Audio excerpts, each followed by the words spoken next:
you've deactivated some of the systems. It's like trying to juggle 4 running chainsaws. In today's motoring landscape, there are an array of really quick and very powerful sports cars. Now, manufacturers will often put in drive modes, eco, sport, normal, comfort, and in some cases race. But it's not very often that they allow you to have full control over the car. There's always nanny systems on in the background. Now, when the motor manufacturers do allow you to have full control, the inevitable happens. Cars end up with nicknames like curb smasher, crowd killer, and widowmaker. All not very good for the image of the motor manufacturer. And that is why it is so refreshing that a motor manufacturer does offer a vehicle with full control. This is the BMW M4, but not just any M4. This is the M4 competition.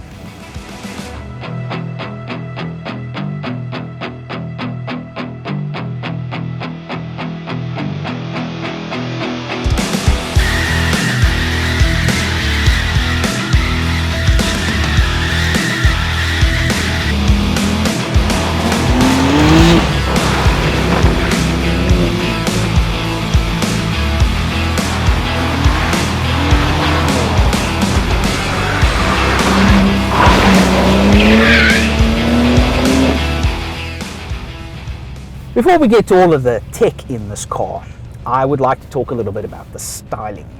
Now, it is split into 2 camps. Either you love it or you hate it. Me personally, it's starting to grow on me. The thing is, you're starting to see this design language on all big luxury German SUVs and sedans. A large, prominent grille. And I don't think it looks too bad. The only problem I have with it is that misplaced number plate. It really ruins the look. Now, the overall styling of the BMW M4 is very aggressive, very sharp. There's a few elements that I can't really wrap my head around, but you know, I think the color that we have it in hides a lot of the crimes. Now, we have it in this stunning charcoal gray black color. You can get Sao Paulo yellow, Toronto red, Amazon green, but this for me is probably the best color. Now, you throw in the optional 20-inch wheels, the Shadowline trim, and the carbon that you're going to get over there, over here, over here, over here, and over here. And what you end up with is a very striking looking vehicle. So let's talk about this interior for a bit. Now, in all honesty, I think this is probably the best color combination. We have it in this lava orange color. Now, you do get it in other color combinations, yellows and blues, that make it look like a Solomon trainer. But this, really, it is quite fetching. And I'm going to be honest, I haven't been in a vehicle with an interior this purposeful in a long time. These seats are absolutely fantastic. Very deep, bucketed, you have electrically controlled bolsters that basically set up for 5-point racing harnesses. And not only are they good looking, but they are very, very comfortable and heated to boot. If you think they look good from the front, you should see them from the back. Full carbon. In fact, the interior is scattered with carbon. It's over here and over here and over here and, well, over here. Really is a very, very aggressive interior. M4 Competition is powered by a 3-litre inline straight-six twin-turbo petrol engine mated to an 8-speed M-Steptronic transmission. Yes, the DCT is gone, so the gear shafts aren't as rough as they used to be, but it makes the car more drivable. Now, this engine combination will give you 375 kilowatts and 650 Newton meters, which makes it quite a handful to drive when you switch off some of the systems. It gets even worse when you start messing around with all the other stuff that's in there.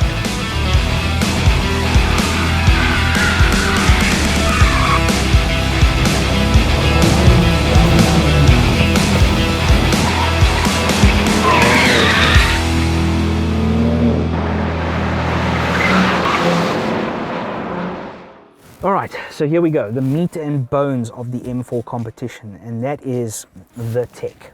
And I'm not talking about tech in terms of the infotainment or anything like that. It is this vehicle's ability to be set up exactly the way you want it. Now, in normal cars, you get eco, sport, comfort, normal, individual, whatever. In this car, you only get one button, and that is the M mode button.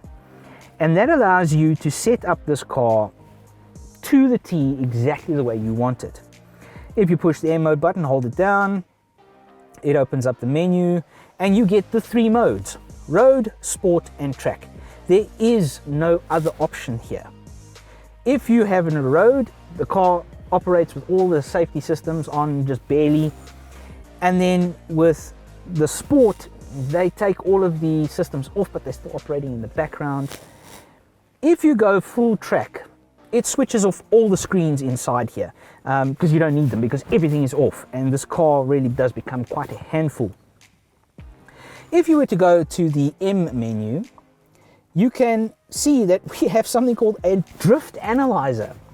This allows you to actually, it's like a video game. You do a drift and then it tells you how well you did and gives you a score out of 5 stars. Like all other M comp cars, you have M1, M2 on the steering wheel and these stunning carbon fiber shifters. It really is a purposeful driving machine. And I'm going to stress once again that you need to know what you're doing when you set the car up, because each one of these things is going to make the car do something different. One of the things is like the little toggle switch here on the gear lever, which shows you the severity of your gear shifts. I mean, this is just fantastic for gearheads and guys that want to set up their cars for track weekends and that.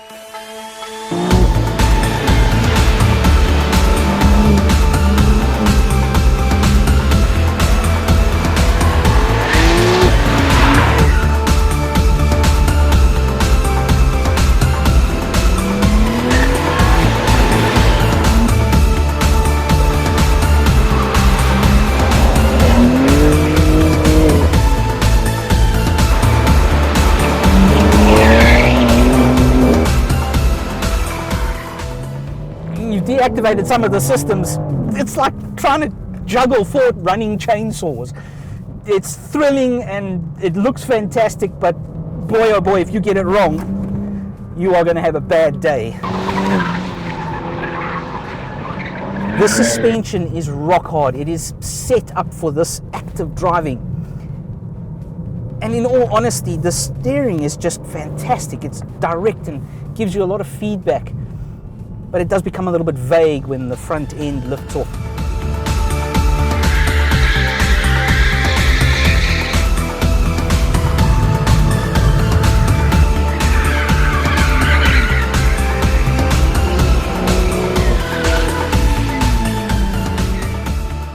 So the BMW M4 competition then. What a fantastic driving machine. I have to stress though that this is not a car for inexperienced drivers. Yes, you can use it as an everyday driver, but would you really want to? At a base price of 1.958 odd million rand, it's not something that you're going to want to play around with. This is not a car that needs its own nickname.